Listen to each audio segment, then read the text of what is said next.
Assalamualaikum warahmatullahi wabarakatuh.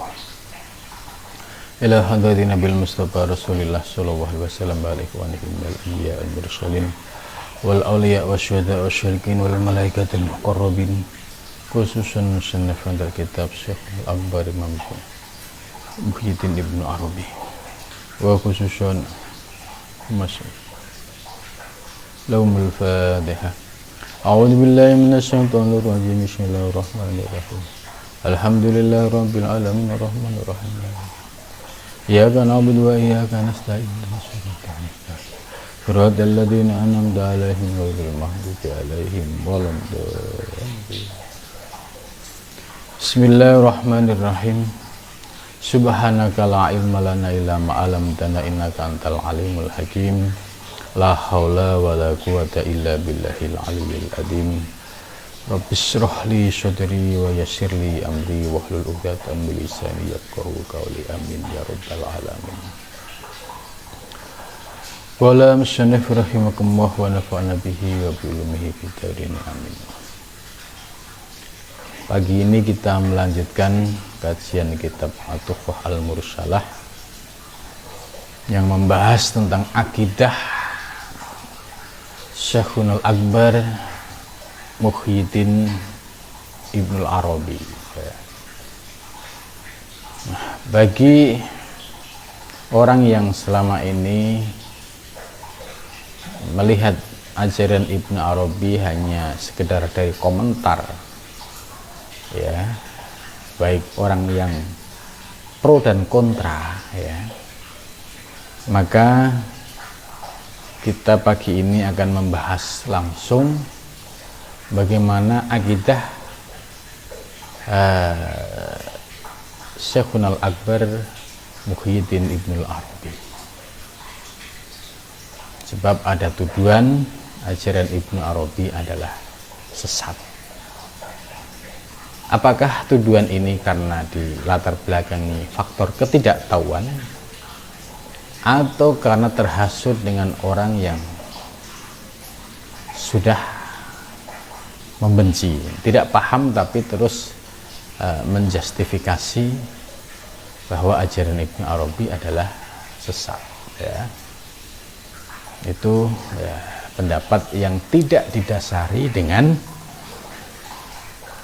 ajaran atau bukti-bukti yang ada dalam kitab Ibnu Arabi.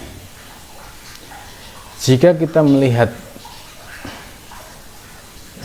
penjelasan Ibnu Arabi dalam hal akidah, maka kita nampak sekali bahwa akidah Ibnu Arabi ini akidah, ya, ahlu sunnah wal jamaah dan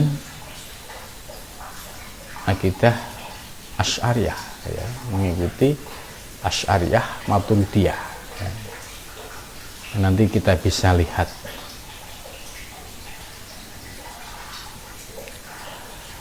Faya ikhwati wa ya ahbabi radhiyallahu ankum, ya. Wahai saudara-saudaraku dan wahai ahbai, ya, ahibai, ya, para kekasih-kekasihku, ya. Radhiya, semoga meridai siapa Allah angkum, dari anda sekalian. Kalimat Ibnu Arabi dalam pembukaan ini sangat merangkul, menyayang dengan,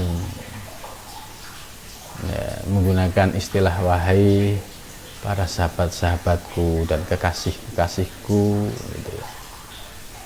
Ini kalimah yang cukup lembut, yang ngayomi dan melindungi, ya.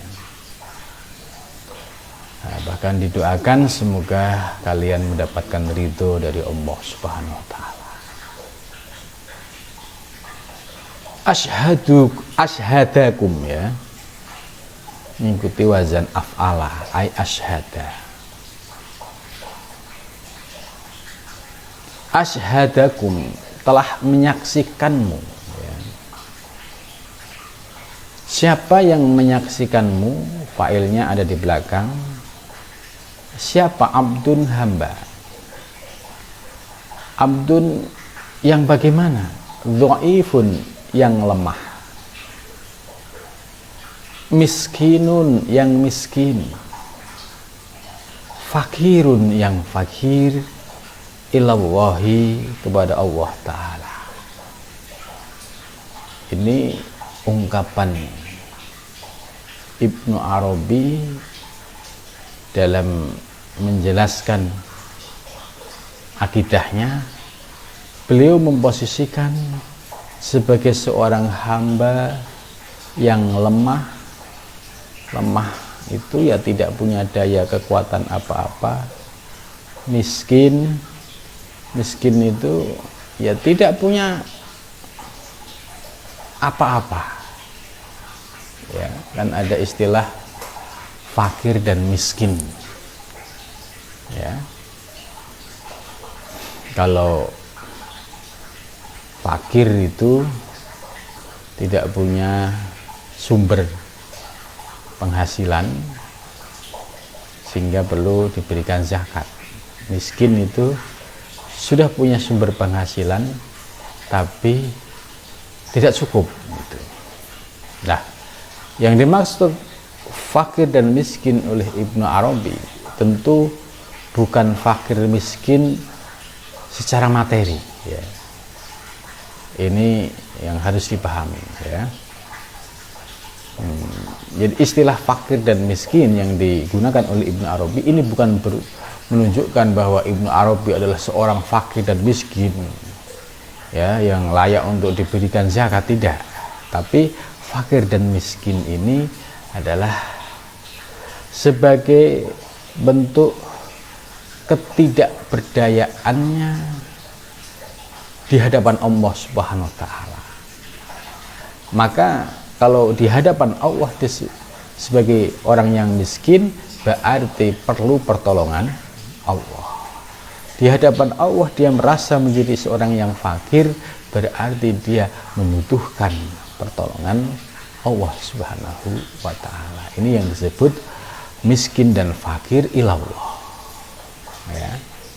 Berbeda dengan fakir dan miskin dalam istilah asnaf samaniyah ya, atau mustahik zakat ya. Ya, dia secara materi, tapi ini adalah fakir dan miskin merasa tidak punya daya dan kekuatan dan hanya berharap dan berlindung kepada Allah Subhanahu wa Ta'ala. Inilah fakirnya orang yang ahli taat, inilah fakirnya orang yang ahli ilmu ya, bukan fakir secara harta ya. Kefakiran Ibnu Arabi fi kulli lahdhatin, dalam tiap saat, wa turfatin, dan ya, tiap kedip mata. Jadi kerinduan dan kefakiran Ibnu Arabi dan kemiskinan ya, ini dalam pengertian tanda kutip, atau dengan kata lain disebut ini adalah kerinduan seorang hamba yang fakir, yang miskin kepada Allah, fi kulli lahdhatin, dalam tiap saat, wator fatin, dan setiap detik ya. Torfatu ainin itu setiap ya pandangan mata, sekejap pandangan mata. Ini artinya Ibnu Arabi ya sangat merindukan ya pertolongan Allah ya, berupa yaitu kemampuan bisa memandang Allah ya, dalam tiap saat dan tiap detik gitu. Ini kalimat yang sangat mendalam sekali ya. Nah, inilah perbedaan fakir miskinnya orang yang ahli ilmu dan beda dengan fakir miskin secara materi. fakir miskin di hadapan Allah secara ilmu dan secara amal, dia senantiasa merasa tidak punya daya dan kekuatan dan selalu merasa hina dan rindu mendapatkan anugerah Allah, yaitu berupa anugerah rohaniah, bisa memandang Allah dalam setiap lahdoh wa torfah. Setiap saat diberikan anugerah hatinya bisa senantiasa memandang Allah, dan setiap pandangan mata senantiasa diberikan anugerah bisa memandang keindahan-keindahan alam semesta dengan senantiasa memandang kepada Allah Subhanahu wa ta'ala. Ini kefakiran seorang ahli ilmu, ya. Wahwa, dan bermula abdun dhaifun fakir, miskinun fakir ilallah. Wahwa, dan bermula abdun dhaifun miskinun fakirun, yaitu hamba yang lemah, yang miskin, yang fakir. Itu siapa? Muallifu hadal kitabi, nah, yaitu pengarang kitab ini, ya. Wa man sa'ihi, dan sebagai sumber kitab, sumber ilmu ini. Ashhadakum ala nafsihi ba'da an ashhada Allah.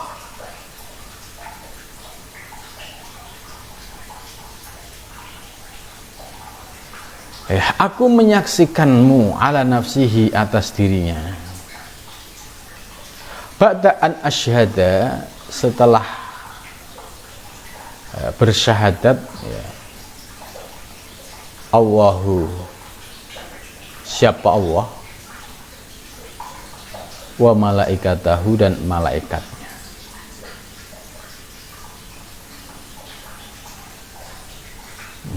Ini maksudnya.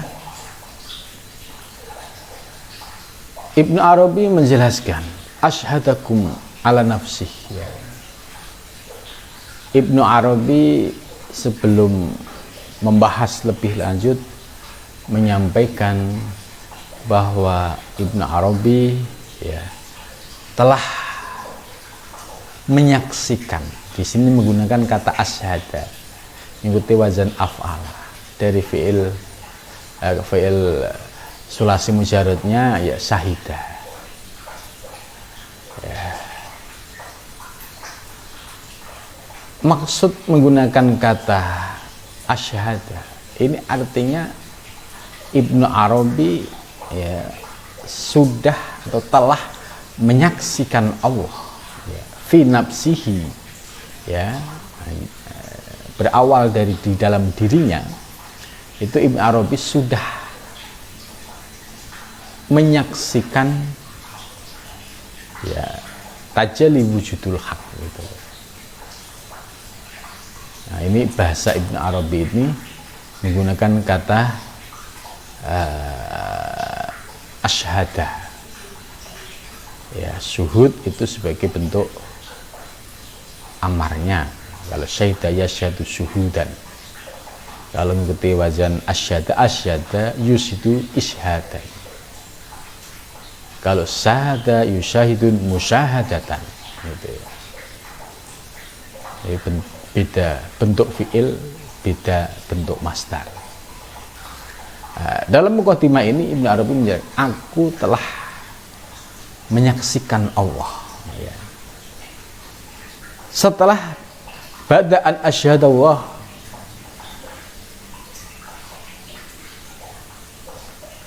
ya, dan Allah juga, ya, menjelaskan, dan para malaikat, ya, itu juga bersyahadat. Jadi Ibnu Arabi bersyahadat dalam pengertian tadi, menyaksikan. Terus Ibnu Arabi menjelaskan Allah dan para malaikat juga sama, telah menyaksikan. Dasarnya mana? Kalau Allah dan para malaikat menyaksikan. Ada di dalam ayat Al-Quran. Syahidallah, ya kan? Annahu la ilaha illa huwa. Jadi Allah sendiri menyaksikan, syahida, telah menyaksikan siapa Allah. Ya, syaitu annahu la ilaha, annahu sesungguhnya la ilaha, tidak ada Tuhan illa huwa, kecuali dia. Siapa yang dimaksud huwa ini? Allah yang menyaksikan bahwa tidak ada Tuhan selain dia, huwa. Lah huwanya ini huwa bukan sebatas mufrad, isim dhamir mufrad menunjukkan gaib, tidak. Tapi huwa yang memiliki makna substansial. Ya. Gitu. Ibnu Arabi, Syekh Abdul Qadir Jailani, Al-Jili, ya, ini juga memiliki penjelasan soal huwa. Bahkan Imam Ghazali sendiri dalam Mishkatul Anwar juga menjelaskan soal huwa ini. Ya. Jadi syahidallah annahu la ilaha illa huwa.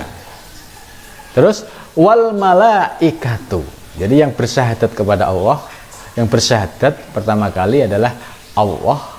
Kemudian wal malaikatu, kedua adalah para malaikat. Artinya yang menyaksikan.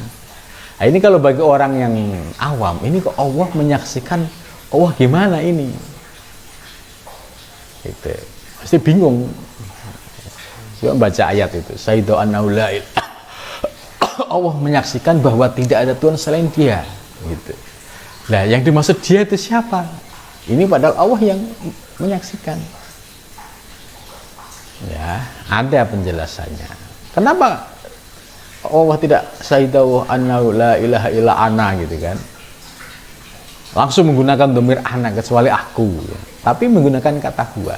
Ini menarik gitu. Di kalangan ahli muhaqqiqin, ya, ulama-ulama hakikat, ini sudah mafhum makna huwa itu apa, itu sudah mafhum, sehingga huwa itu seringkali dijadikan sebagai simbol, ya, ketuhanan yang memiliki makna secara substansial, bukan sebatas isim dhamir yang menunjukkan mufrad mudzakkar ghaib. Ya, di dalam pengajian Mishkatul Anwar itu sudah saya bahas tentang huwa. Nah, dasar yang ayat tadi, syahidallah, Allah telah menyaksikan bahwa tidak ada Tuhan kecuali dia. Yang kedua, wal malaikah, dan para malaikat. Yang ketiga, wa ulul ilmi, orang-orang yang punya ilmu. Qaiman bil qisti, bil qist, yaitu orang-orang yang punya ilmu, yang berdiri dengan kejujuran dan keadilan di dalam dirinya. Itu jadi hanya tiga yang telah menyaksikan Allah. Satu, syahidallah, Allah sendiri. Kemudian yang kedua, malaikat. Dan yang ketiga, wa ulul ilmi, orang yang punya ilmu. Qaiman bil qisti, dia yang jujur, yang lurus. Nah, ini tiga ilmu ini. Nah, tiga ini sering disebut muhaqqiqin, yaitu ulama-ulama ahli hakikat. Ya, bukan ulama yang dalam pengertian di luar disiplin ilmu ini. Gitu. Bisa jadi ya ulama muhaqqiqin itu ya memiliki disiplin ilmu fikih, memiliki disiplin ilmu kalam. Ya, karena ulama-ulama dulu itu menguasai ilmu itu interdisipliner. Semua dikuasai. Tidak satu bidang gitu. Ya, jadi ini menarik, dan ayat tadi itu saya paling suka baca ayat itu. Syahidallah annahu la ilaha illa huwa wal malaikatu wa ulul ilmi qaiman bil qist la ilaha illa huwal azizul hakim. Gitu. tidak ada kecuali Dia Al-Azizu Al-Hakim, yang maha agung dan maha bijak gitu. Jadi apa yang disampaikan oleh Ibnu Arabi ini ada dasarnya, ya, bahwa setelah Ibnu Arabi menyaksikan, ya, diberikan anugerah oleh Allah bisa menyaksikan Allah atau huwa tadi, syahidau annahu la ilaha illa huwa, ya, tapi sebelumnya sesudah Allah dan malaikat. Jadi posisi Ibnu Arabi berada di urutan yang ketiga. Syahidallah annahu la ilaha illa huwa, Allah dulu, kemudian wal malaikatu, baru wa ulul ilmi qa'iman bil qisti. Maka Ibnu Arabi menyampaikan ba'da'an asyadallahu ta'ala wa malaikatahu. Nah, ini kan kalimatnya sederhana, ya, tapi penjelasannya panjang gitu. Dan ini ada dasar ayat Al-Qur'annya gitu. Kalau nggak paham kan ujuk-ujuk apa ini maksudnya gitu, sudah bingung duluan. Padahal Ibnu Arabi itu dasar Qur'annya sangat kokoh, ya, dalam setiap argumentasinya gitu. Ya, maka dalam dunia tasawuf itu ya selalu diajarkan untuk praktek suhud dan musyahadah. Suhud itu latihan, ya, latihan setelah paham teori ilmu-ilmu hakikat, kemudian latihan memandang apa yang dipandang dikembalikan kepada Allah Subhanahu wa Ta'ala. Terus ini dilakukan, inilah yang disebut suhud. Ketika suhudnya istiqomah, riyadhahnya istiqomah, suatu saat diberikan anugerah oleh Allah yang namanya musyahadah. Musyahadah itu ini ibarat hadiah dari Allah. Tanpa ada kemauan dan rekayasa dari kita, tiba-tiba kita merasakan satu kondisi menikmati, ya, memandang Allah secara indah dan luar biasa. Bukan atas kehendak kita. Nah, ini yang namanya samratus suhud al-musyahadah. Buahnya dari suhud itu adalah al-musyahadah. Dan ini dirasakan, dinikmati para ahli thoriq, ahli salik, ya, al-muhaqqiqin, yang dasar basic keilmuannya itu adalah ilmu-ilmu hakikat. Ya. Wa man hadarahu minal mu'minin, dan juga dan orang-orang, ya, kemudian waman dan orang-orang hadarahu minal mu'minin, yaitu orang-orang yang dapat menghadirkan, ya, dari orang-orang mukmin, maksudnya menghadirkan dalam memandang Allah, ya.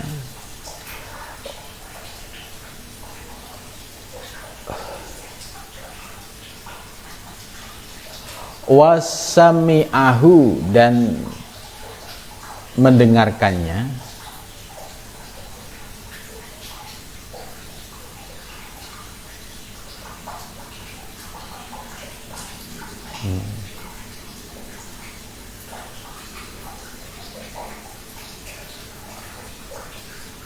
ya. Waman hadaru, waman dan barang siapa hadarahu yang dapat menghadirkan, siapa manhu kepada Allah. Man ini siapa? Ya, dibatasi, yaitu minal mukminin, dari orang-orang mukmin. Wasami'ahu, dan dia mendengarkan, siapa manhu pada Allah. Annahu, bahwasanya husaan, yashhadu, dia menyaksikan, kaulan secara ucapan, dan secara akidah. Ini yang sering disebut syahadat, ya, masuk Islam. Ya, biasanya orang mau masuk Islam itu didahului dengan membaca 2 kalimat syahadah. Ini harus diucapkan secara kaulan, asyhadu alla ilaha illallah ya secara lisan kaulan ini harus diucapkan, waqdan dan secara akidah. Akidahnya yang meyakini bahwa tidak ada Tuhan di alam semesta ini kecuali Allah. Nah, pertanyaannya, apakah kita sudah bersahadat yang diniatkan ya khusus untuk ini, atau syahadat kita ya syahadat bareng-bareng ketika ada orang mau nikah, ya mau akad nikah baca syahadat dulu. Nah, itu maka ulama-ulama Nusantara ya itu sudah mempraktekkan bagaimana syahadat ini ya, ini bisa diucapkan kaulan waqdan, jadi secara ucapan dan secara akidah.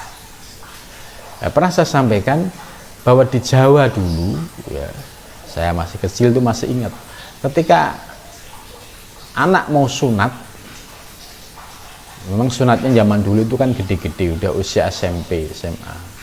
Nah itu sebelum sunat itu ada acara membaca 2 kalimat syahadat, dan ini terekam di dalam beberapa manuskrip di Surakarta. Tradisi ini, jadi mereka sebelum sunat itu kan memasuki akil balik, itu didahului oleh membaca 2 kalimat syahadat dan disaksikan oleh ya keluarga dan masyarakat sekitarnya gitu. Tapi tradisi ini sekarang hilang karena terjadi perubahan ya, sunat sudah semakin usianya semakin muda-muda lagi ya. Dulu orang sunat itu SMP SMA, sekarang itu sudah SD, turun TK, turun itu sudah. Lah bagaimana usia TK, usia itu mau diajarin baca syahadat, ya akhirnya kebablasan, akhirnya ngikutin Islam yang otomatis gitu. Mungkin tidak diucapkan ya secara lisan, cuma dia sudah beriman kepada Allah ya, karena menurut Ibnu Arabi harus ada ucapan kaulan gitu. Maka istihad yang tadi ketika anak sebelum akil balik ya, dengan bersama-sama mengucapkan 2 kalimat syahadat, ini sebagai salah satu praktek dari mengucapkan syahadat yang diniatkan masuk Islam. Nah, kemudian ketika mau menikah juga sama ya, barangkali dia lupa sebelum nikah, akan nikah juga ajak untuk bersyahadat. Nah, sesungguhnya syahadat yang dimaksud ini ya, sesungguhnya ya syahadat yang diucapkan untuk masuk Islam sebagai seorang muslim yang berakidah bahwa tidak ada Tuhan selain Allah itu. Maka dengan penjelasan kaulan waqdan ini ya, jangan sampai Islam kita itu Islam yang tidak pernah membaca syahadat sekalipun sudah meyakini bahwa tidak ada Tuhan selain Allah. Nah, tapi menurut Ibnu Arabi harus ada kaulan, diucapkan itu harus ada. Itu. Maka ya, kalau kesadaran kita baru muncul, ya bersyahadatlah yang diniatkan untuk masuk Islam. Ya. Jadi syahadatnya bukan syahadat yang kosong, tapi dipahami. Asyhadu itu aku bersaksi. Berarti aku bersaksi itu menyaksikan. Ya. Itu. Asyhadu aku bersaksi berarti apa? Aku menyaksikan bahwa tidak ada Tuhan selain Allah. Artinya ketika mata kita memandang, telinga kita mendengar, melihat alam semesta, aku bersaksi bahwa tidak ada Tuhan selain Allah. Ini yang disebut ya syahadat yang bil makna. Ya. Bukan syahadat yang bil qaul, sebatas ucapan. Ya, akhirnya syahadatnya kosong, tidak ada maknanya, hanya memahami bahwa tidak ada Tuhan selain Allah. Nah, padahal kalau dipahami kalimat demi kalimat, asyhadu aku bersaksi Bersaksi yang dimaksud asyhadu adalah mata lahiriah memandang apa yang kita pandang, batiniahnya memandang mengembalikan kepada Allah. Ini syahadat yang maknawi, bahwa tidak ada Tuhan dalam pengertian di alam semesta ini, apa yang dipandang illallah, kecuali Allah. Itu maka syahadatnya orang muhakkikin itu sudah bil makna, dia memiliki makna, bukan bil qaul, gitu ya. Tapi ya bertahap ya, kalau ada orang masuk Islam mengucapkan syahadat secara lesan ya nggak ada masalah, tapi jangan berhenti di situ ya, dalamilah makna syahadat secara maknawi.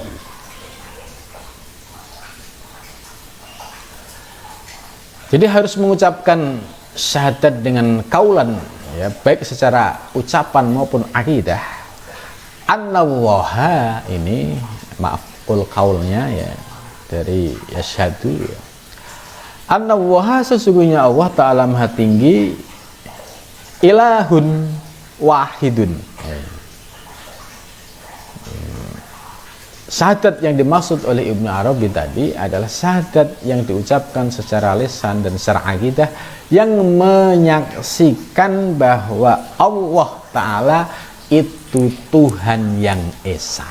Itu la ilaha illallah, tidak ada Tuhan yang wajib disembah kecuali Allah. Aila ma'buda illallah, wahidun yang esa, tidak ada duanya.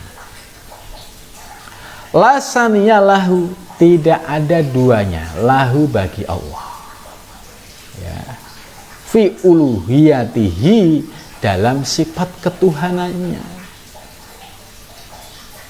Munazzahun, nah ini yang perlu dipahami ya. Jadi kalau ada nuduh Ibnu Arabi itu ajarannya adalah menyimpang karena menganggap alam itu Allah, itu pendapat yang sangat salah kaprah ya. Ibnu Arabi tetap menegaskan Allah itu bersifat tanzih, maha suci, tidak bisa disamakan dengan makhluk. Hanya orang-orang yang tidak paham yang menyamakan dengan makhluk.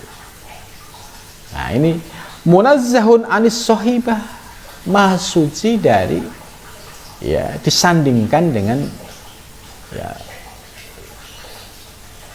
sahabat atau membutuhkan teman, membutuhkan orang lain gitu ya. Wal walad, dan anak. Maka ini sudah dibantah oleh surat Al-Ikhlas. Qul huwallahu ahad, Allahu somad, ya kan? Lam yalid walam yulad, tidak melahirkan dan tidak dilahirkan, walam yakun lahu kufuwan ahad. Jadi ini harus disucikan. Jangan sampai orang manusia punya anak, punya istri ngaku Tuhan, ujung-ujungnya motifnya lain. Nah, ini yang sering kali terjadi seperti ini ya, pengikutnya diperdaya, dia seolah-olah ngaku Tuhan ya. Nah, kemudian ternyata ada motif lain ya. Ini yang sering kali terjadi penyimpangan tuh di sini. Ada motif lainnya ya. Dengan mengaku Tuhan itu kan seolah-olah, padahal ini pemahaman yang menyimpang. Dan itu terjadi ya, banyak di wilayah-wilayah yang belajar hakikat karena pemahamannya tidak utuh terus ngaku ya, seperti itu. Dan penafsiran seperti itu sudah terjadi di Indonesia itu sejak abad 14, itu sudah ada zamannya Syekh Siti Jenar. Itu yang salah pengikutnya, dia tidak paham, kemudian menafsirkan dengan cara yang tidak tepat. Begitu juga abad 17 itu sudah pernah terjadi ya, orang-orang yang memiliki penyimpangan soal pemahaman ini. Dan di Al-Quran sendiri sudah melarang. Wal darul ladzina yulhiduna fi asma'ihi. Tinggalkan orang-orang yang memiliki pemahaman ilhad. Orangnya disebut mulhid, isim fa'il. Perbuatannya disebut ilhad karena menyimpang, menganggap Allah wal alam, alam wa. Ini sudah dikritik oleh Al-Qur'an ya, pada surat Al-A'raf. Ya, gitu. Maka jelas bahwa orang-orang yang menuduh Ibnu Arabi ajarannya itu adalah menyimpang ya karena dia tidak baca ini. Ya kan, kalau menuduh orang yang tidak sesuai dengan fakta kan fitnah. Itu kalau seorang tokoh terus memfitnah Ibnu Arabi, dosanya dosa turun temurun gimana ini? Nah, jangan sampai generasi sekarang yang tidak paham ikut-ikutan. Ya, padahal tidak pernah baca kitab aslinya. Ini Ibnu Arabi jelas munazzahun anis sahibah wal walad. Malikun la syarikalah, sebagai raja yang tidak ada sekutunya lahu baginya. Lahu mulkun, baginya adalah kerajaan, la waziro, yang tidak perlu menteri lahu baginya. Ya karena maha segala-galanya. Kalau raja selain Allah kan perlu pembantu, perlu menteri, perlu polisi, perlu ABRI, ya perlu backup semuanya, sekalipun komandonya ada di tangan seorang raja. Tapi Allah tidak perlu semua itu. Maka malikun la syarikalah lahu mulkun la waziralah, ya, tidak perlu. Soni'un, Allah itu pencipta. La mudabbiru ma'ah, tidak ada yang mengatur beserta Allah. Ya Allah ya dengan keesaannya, tidak dibantu oleh siapapun. Kalau malaikat itu ya ciptaan Allah. Ya. Maujudun bidzatihi, ya, ada maujud bidzatihi dengan zatnya Allah. Min ghairi iftikorin, dari tanpa butuh, ya. Ila mujidin, kepada yang mewujudkan, yujiduhu, yang mengadakannya. Itu. Jadi Allah itu nyata dengan zatnya, tidak membutuhkan, ya, ghairi iftikor, tidak membutuhkan, dan tidak membutuhkan kepada yang mewujudkan. Ila mujidin yujiduhu. Nah, bedanya dengan makhluk, kalau kita makhluk iftikor, butuh mujidin yujidu, butuh yang mewujudkan kita, butuh yang mengadakan kita, butuh yang memberikan rizki kita. Ini hamba, tapi Allah tidak. Ya, maka di sini dijelaskan min ghairi iftikorin ila mujidin yujidu. Kenapa? Ya Allah sebagai mujidnya, penciptanya, yang mengadakannya, gitu. Bal kullu maujudin, bahkan semua yang maujud di alam semesta, siwahu, selain Allah, muftakirun ilaihi, ya, bahwa wujud selain Allah di alam semesta ini muftakirun ilaihi, membutuhkan Allah. Ya iyalah, kalau tidak ada Allah ya nggak mungkin itu wujud ada. Ya, tidak ada kehidupan ya kalau Allah itu tidak ada. Maka jelas di sini penjelasan Ibnu Arabi bahwa ya segala yang mewujud selain Allah itu membutuhkan Allah Subhanahu wa taala. Kita butuh Allah. Semua makhluk butuh Allah karena Allah yang menghidupkan, yang mengadakan. Itu. Fal alam kulluhu mawjudun. Fal alam, dan bermula alam semesta, kulluhu, oh ya ini tauhid ya, semuanya, kulluhu ini semuanya itu ya berarti totalitas wujud alam semesta dan pernak-perniknya itu kulluhu mawjudun, menjadi ada bihi, dengan Allah. Jadi Allah yang menciptakan segala yang wujud di alam semesta. Wahwa wahdah, dan Allah ya bersifat esa. Muttasifun bil wujud li nafsihi, disifati dengan wujud li nafsi kepada dirinya, atau sering disebut qiyamuhu bi nafsihi, bahwa Allah berdiri dengan segala sesuatu yang sifatnya sebagaimana wujud-wujud yang ada di semesta ini. Allah Maha Suci.